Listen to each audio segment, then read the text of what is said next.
Estimados irmãos, estimadas irmãs do Grupo Espírita André Luiz, que sejam as nossas primeiras palavras de agradecimento ao Senhor por nos encontrarmos reunidos em seu nome. Uma vez que Ele já nos disse, onde houvessem duas ou mais pessoas reunidas em seu nome, aí Ele estaria. Eis porque, então, nos dirigimos com todo respeito ao nosso Mestre Jesus. E através dessa oportunidade nos oferecida, vamos desenvolver as reflexões sobre o Evangelho segundo o Espiritismo, ou seja, a análise, o enfoque da doutrina espírita sobre os ensinamentos de Jesus. E leremos três etapas. A primeira é a transcrição do Novo Testamento. Qual é o assunto que nós vamos abordar?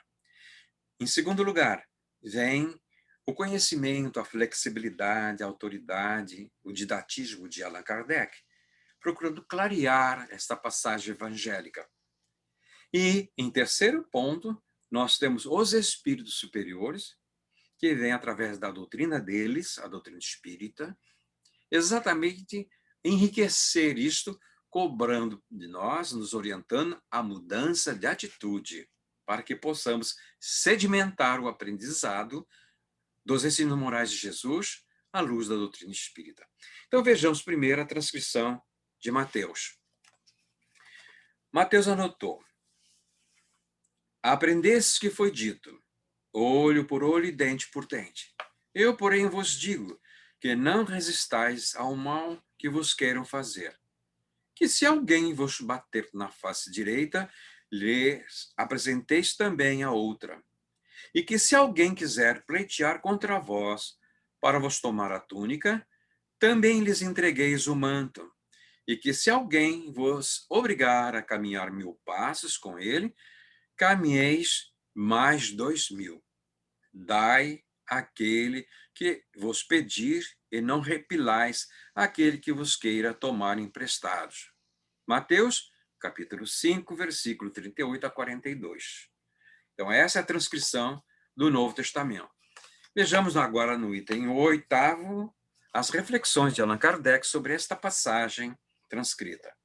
Ele nos diz, Allan Kardec, os preceitos e os preconceitos do mundo sobre o que convencionou chamar ponto de honra, entre aspas, produzem essa suscetibilidade sombria, nascida do orgulho e da exaltação da personalidade, que leva o homem a retribuir uma injúria com outra injúria, uma ofensa com outra, o que é tido como justiça por aquele cujo senso moral não se acha acima do nível das paixões terrenas.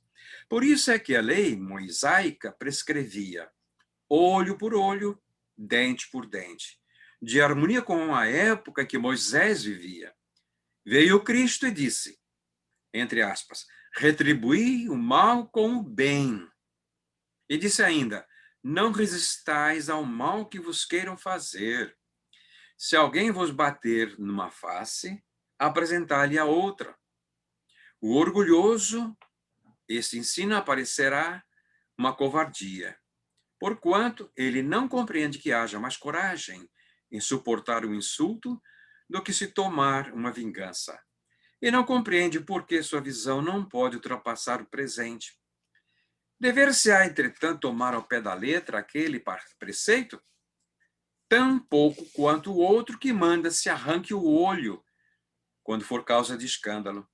Levado em si as últimas consequências, importaria a ele condenar toda a repressão, mesmo legal, e deixar livre o campo aos maus, isentando-os de todo e qualquer motivo de temor. Se lhes não pusesse um freio às agressões, bem depressa todos os bons seriam suas vítimas. O próprio instinto de conservação, que é uma lei da natureza, obsta a que se alguém estenda o pescoço ao assassino. Enunciando, pois, aquela máxima, não pretendeu Jesus interdizer toda a defesa, mas condenar a vingança. Aí que é o cerne da questão. Então, condenando a vingança, nós podemos observar exatamente que Allan Kardec continua no tópico dizendo ainda, dizendo que apresentemos a outra face àquele que nos haja batido numa, disse, sob outra forma, que não se deve pagar o mal com o mal, que o homem deve aceitar com humildade tudo que seja de molde a lhe abater o orgulho, que maior glória lhe advém de ser ofendido do que ofender, de suportar pacientemente uma injustiça do que praticar alguma, que mais vale ser enganado do que enganador, arruinado do que arruinar os outros. É, ao mesmo tempo, a condenação do duelo, que não passa de uma manifestação de orgulho. Somente a fé na vida futura e na justiça de Deus, que jamais deixa impune o mal, pode dar ao homem forças para suportar com paciência os golpes que lhe sejam desferidos nos interesses e no amor próprio. Daí vem o repetirmos incessantemente: lançai para diante o olhar. Quanto mais vos elevardes pelo pensamento, acima da vida material, tanto menos vos magoarão as coisas da terra. Essas expressões são de Allan Kardec. E nós vejamos um detalhe muito importante nessa situação aqui que ele configurou, destacando um pontinho. Somente a fé na vida futura e na justiça de Deus, que jamais deixa impune o mal, pode dar ao homem forças para suportar com paciência. Então, veja, ele coloca como a fé na vida futura e a certeza na justiça de Deus. Isto nos faz lembrar exatamente fé na vida futura. Esse é o cerne da questão da doutrina espírita. Fé na vida futura. Como é que a gente vai ter fé? Se tiver certeza. E o grande problema nosso é a dúvida com relação à vida futura. Até acertar, sim, dizem que é, os espíritos dizem, todas as religiões falam. Eu creio que existe a vida futura. A doutrina espírita deve transformar essa crença em convicção. Essa é a proposta dos espíritos. Vamos ver a questão 919. Quem me conhece sabe que quando há oportunidade, eu não deixo de repeti-la. Porque ali, Santo Agostinho colocou na resposta da pergunta o seguinte item. Já está no finalzinho da resposta, da 919a. Sabemos que vós dizeis ser certo presente e incerto futuro, pois é exatamente esta dúvida que viemos eliminar do vosso íntimo, a tal ponto que não reste a mínima dúvida acerca da vida futura. Ora, se não tivermos a mínima dúvida acerca da vida futura, estabeleceu no nosso íntimo a convicção, a certeza. E veja, os espíritos estão preocupados com isso. Por quê? A notícia da vida futura é tão antiga quanto a humanidade. Desde os romanos, a crença politeístas deles, colocavam lá alimento para longa viagem, etc. Existe a vida futura, mas de uma forma equivocada. Então, através dos tempos, vem Moisés, depois agora Jesus veio à Terra para dar o golpe de misericórdia na morte. Então, com Jesus vindo na Terra, ele nos disse com certeza, e os discípulos ficaram olhando sem entender naquele momento: destruam este corpo. Não é corpo, o corpo está indo por minha conta. Destruam este templo, e em 3 dias eu edificarei o outro. Entenderam que era o templo de Jerusalém. Templo é o templo de Jerusalém. Em 3 dias ele edificaria o outro. Ficaram abismados com a história. Mas ele não estava se referindo ao templo de Jerusalém, mas ao templo da alma. Estava se referindo ao corpo dele. Destruam este corpo, e em 3 dias eu edificarei o outro. E assim aconteceu. Foi crucificado. 3 dias depois, não era aquele corpo crucificado que voltou. Ele desintegrou. Agora, ele retorna.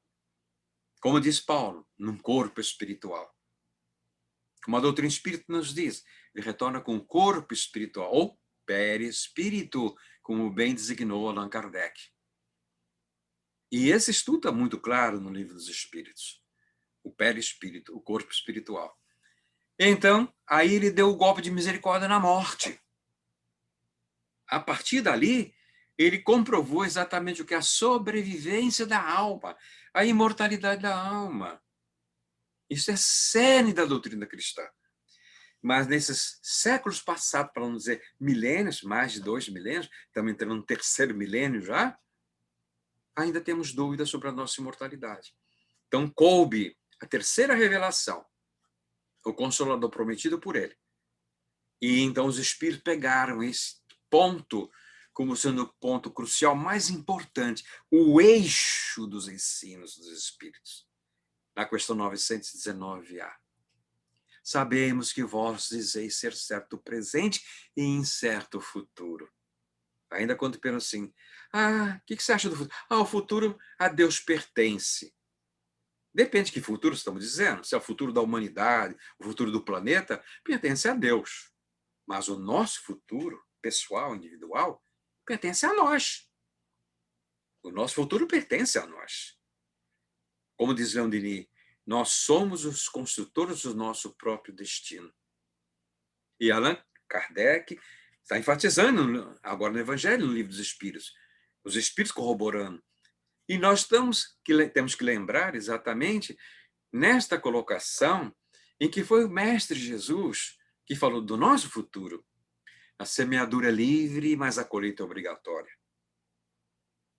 A semeadura é livre, mas a colheita é obrigatória. E não sairemos daqui enquanto não houvermos acertado o último ceitil. Ou sair daqui, quer dizer, dos mundos materiais, enquanto não estivermos realmente com as potencialidades da alma desenvolvidas, as virtudes. Então, esse ponto, a questão 909A, é para o estabelecimento da nossa certeza, da convicção da nossa imortalidade. E Allan Kardec trabalha muito bem ainda no Evangelho, quando faz, no capítulo 2, há muitas moradas na casa de meu pai, e aí vamos encontrar exatamente no item 5, ponto de vista. O que diz Allan Kardec ali? A mínima dúvida que nós tivermos acerca da vida futura faz com que o nosso ponto de vista continue preso aqui na Terra. Então, a convicção é importante da nossa imortalidade, porque senão o nosso ponto de vista se deslocará para a vida futura. Aí vamos estar envolvidos, decididos em desenvolver as potencialidades da alma, porque é o único tesouro que levaremos daqui. O resto fica tudo na terra porque pertence à terra.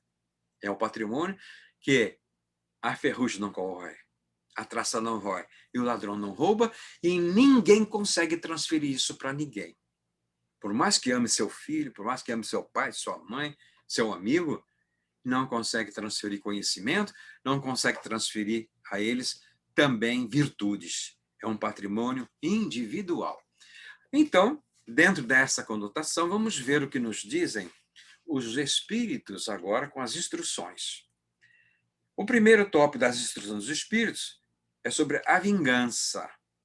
E é o item 9. O item 9 desse capítulo 12º, nós vamos ver exatamente o quê? Júlio Olivier, quem vai nos fazer exatamente essa passagem.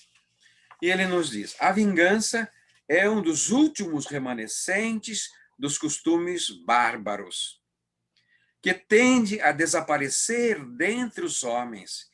É como o duelo, um dos derradeiros vestígios dos hábitos selvagens, sob cujos guantes se debatia a humanidade no começo da era cristã. Razão porque a vingança constitui indício certo do estado de atraso dos homens, que a elas se dão, e dos espíritos que ainda as inspiram. Portanto, meus amigos, nunca esse sentimento deve fazer vibrar o coração de quem quer que se diga e proclame espírita. Então, se for espírita, não vai ter guarida no seu íntimo o sentimento de vingança. Vingar-se é, bem o sabeis, tão contrário àquela prescrição do Cristo. perdoai aos vossos inimigos. Que aquele que se nega a perdoar não somente não é espírita, como também não é cristão. A vingança é uma inspiração tanto mais funesta, quando tem por companheiras assíduas a falsidade e a baixeza. Com efeito, aquele que se entrega a essa fatal e cega paixão quase nunca se vinga a céu aberto. Quando é ele o mais forte, cai qual fera sobre o outro, a quem chama seu inimigo, desde que a presença deste último lhe inflame a paixão, a cólera e o ódio. Porém, as mais das vezes assume aparências hipócritas, ocultando nas profundezas do coração os maus sentimentos que o animam. Toma caminhos escusos, segue na sombra o inimigo, que de nada desconfia, e espera o momento azado para, sem perigo, feri-lo. Esconde-se do outro, espreitando de contínuo. Prepara-lhe odiosas armadilhas e, sendo propícia a ocasião, derrama-lhe o copo, o veneno. Quando o seu ódio não chega a tais extremos, ataca-o então na honra e nas afeições, não recua diante da calúnia e suas pérfidas insinuações, habilmente espalhadas a todos os ventos, que se vão avolumando pelo caminho.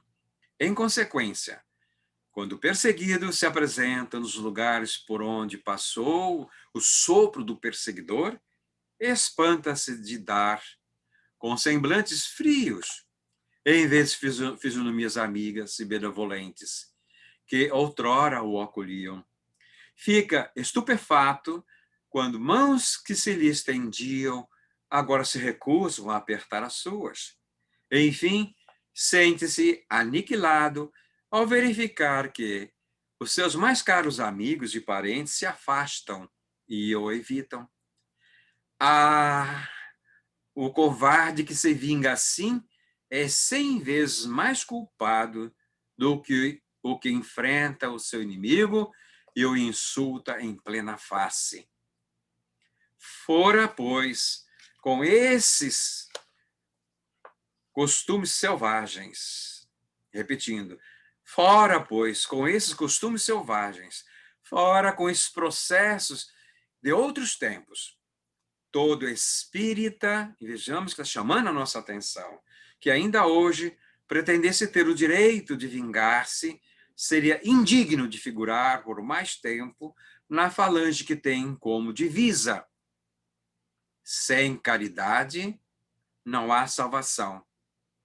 Mas não posso deter-me a pensar que um membro da grande família espírita ouse jamais de futuro ceder ao impulso da vingança, senão para perdoar.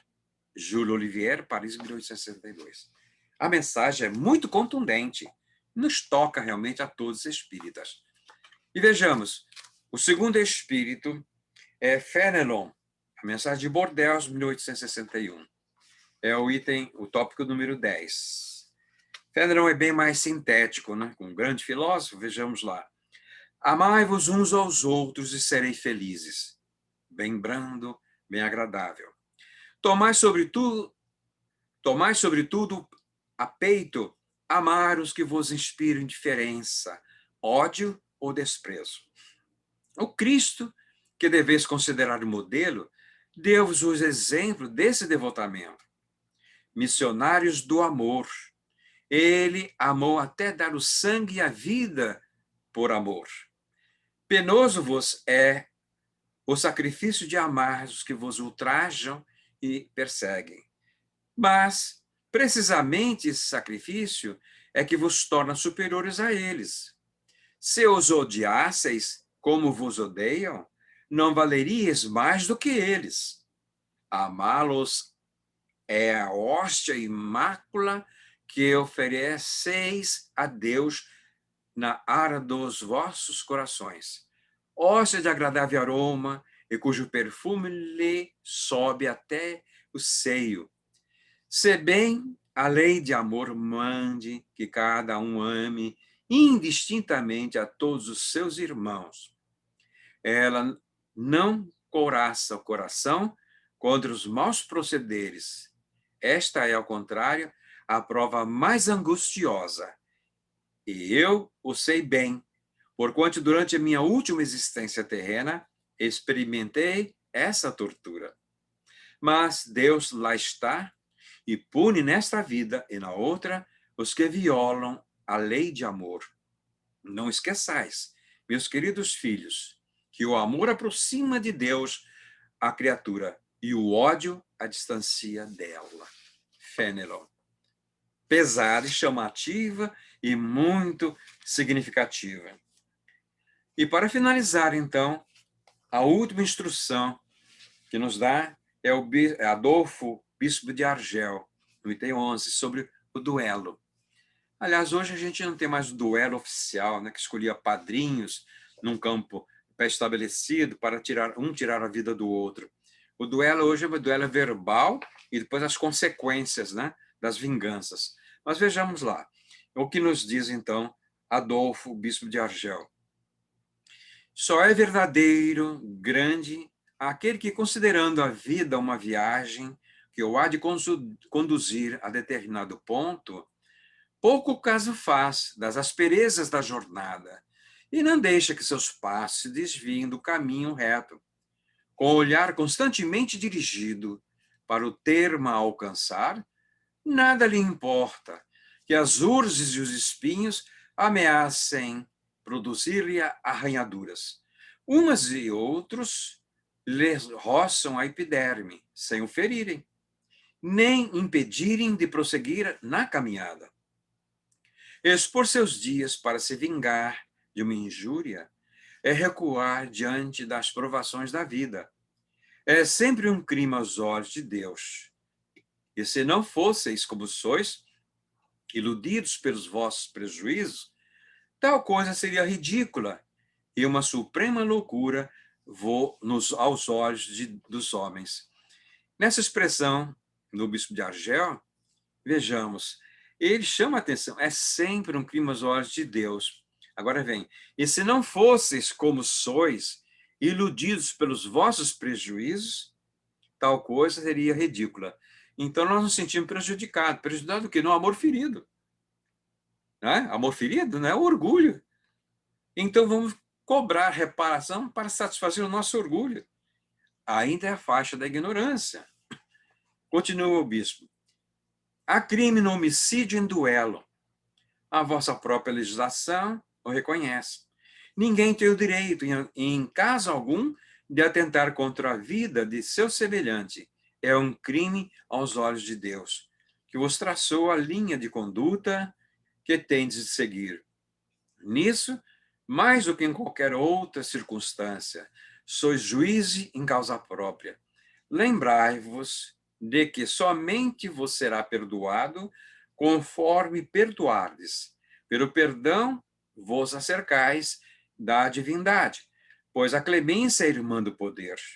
Enquanto na terra correr uma gota de sangue humano, vertida pela mão dos homens, o verdadeiro reino de Deus ainda se não será implantado aí. Olha a advertência de Bispo de Argel. Enquanto na terra correr uma gota de sangue humano, vertida pela mão dos homens, o verdadeiro reino de Deus ainda não se terá implantado aí. Reino de paz e de amor, que é a de banir para sempre do vosso planeta a animosidade, a discórdia, a guerra. Então, a palavra duelo somente existirá na vossa linguagem como longínqua e vaga recordação de um passado que se foi. Nenhum outro antagonismo existirá entre os homens, afora a nobre rivalidade do bem. Adolfo, bispo de Argel, Marmã de 1861. Com grande alegria, nós constatamos que esse hábito social que havia no passado a cobrança através do duelo, e se a criatura não partisse para o duelo, não era bem vista na sociedade, então ela tinha que lavar a honra dela com o sangue da outra pessoa. E hoje, culturalmente, estamos vendo que praticamente isso está extinto na Terra. Oficialmente, vamos dizer assim. Existem os duelos ainda, individualmente, da agressão, da revolta, da ira, mas não com um hábito cultural, social. Já é um grande passo. E aí resulta desta passagem em que cada um de nós vamos exatamente assimilando a doutrina espírita e verificando quanto tempo nós perdemos em ruminar algo que seja desagradável, mágoa, ressentimento, ofensa. Na realidade, ouvimos sempre, através da boca do nosso inesquecível Francisco Canto Xavier, evangelicamente correto, pelos espíritos orientados, então ele dizia, é preferível realmente ser ofendido do que ser ofensor, do que ser ofensor. O ofendido está num processo de evolução, se ele souber aproveitar essa parte. E não é simplesmente receber a ofensa e ficar magoado, ferido, ruminando aquilo, e não reagir agredindo a pessoa. Isso já é um primeiro passo, porque a agressão física é total descontrole. Porém, a superação disso é a pessoa, ao aceitar aquela ofensa, aceitar entre aspas, não reagir à ofensa, também não assimilar energia e desequilíbrios interiores. Porque houve uma época em que ouvimos aí a psicologia crescer abertamente e estimulando a agressividade, dizendo que nós não deveríamos engolir sapos, não deveríamos guardar mágoas, porque tudo isso descontrola o nosso mundo interior. Então deveríamos realmente responder à altura às pessoas. E uma atitude totalmente equivocada, evangelicamente falando. Os psicólogos estão lá com os ônus dele exatamente aliviar a tensão interior, agindo de igual maneira a outra pessoa na agressividade. Essa não é a leitura de Jesus. Não é a leitura dos bons espíritos, não é a leitura da doutrina espírita. A leitura desses que querem o nosso progresso espiritual, a nossa evolução, é transformarmos aquilo que seria mágoa num sentimento de crescimento, de satisfação. Eu não ofendi, eu não magoei, eu não retribuí. Mas saber trabalhar isso no mundo interior, quer dizer, não guardando mágoa, não guardando ressentimento, compreendendo que o problema é do agressor, o problema é do ofensor, porque ele está semeando. Se nós estivermos exatamente mantendo o nosso patamar. E daqui a pouco a pessoa vai ficar interessada em saber por que a gente não reagiu, por que a atitude é diferente, por que o comportamento é diferente. E aí vamos entendendo progressivamente aquelas expressões, como está exatamente no Novo Testamento, como nos transformam em cartas vivas do Evangelho. Jesus não escreveu nada. E por que ele não escreveu? Porque a doutrina dele não teria valor nenhum se fosse escrita em pergaminhos naquela época. O valor da doutrina de Jesus teve porque ele esculpiu no coração, na alma dos seus discípulos. Ou seja, eles passaram a ser os próprios exemplos vivos da doutrina de Jesus. Então, temos que esculpir em nós mesmos almas imortais, pela nossa mudança, pela nossa autotransformação. Aí sim, são as potencialidades da alma sendo desenvolvidas. Aí sim, nós estamos entendendo por que os espíritos estão investidos em que não temos a mínima dúvida acerca da nossa imortalidade, porque vamos investir no nosso crescimento. É isso que a gente vai levar daqui da Terra. É um patrimônio que ninguém vai conseguir tirar de nós. Progresso é a evolução. Mas eles concluem a resposta. Eles não vieram simplesmente para estimular a nossa automodificação, autotransformação. Esse é o primeiro passo. Mas seria um egoísmo se nós ficássemos fechados com esse progresso. E a advertência de Jesus, eles também seguem. Como Jesus dizia, não coloqueis a candeia debaixo da mesa, debaixo do velador. Tem que colocar no velador, para que todos aqueles que chegam se beneficiem. E eles nos dizem, e que vos achais incumbidos de espalhar. A nossa tarefa, na medida que tenhamos algum progresso, é espalhar a nossa experiência, a nossa vivência, a nossa capacidade de entendimento aos demais que convivem conosco. É assim, amados irmãos e irmãs. Finalizamos desejando a todos um Feliz Natal de Jesus e com Jesus. Apesar de todos os problemas e agitação da sociedade, ele nos disse, eu vim para que tenhas vida, e vida em abundância. Corpos são perecíveis. Os corpos vão morrer, mas a alma é imortal. E ela sai engrandecida pelas experiências pelas quais passam, sabendo aproveitar essa experiência. Ficamos, então, com a paz de Jesus.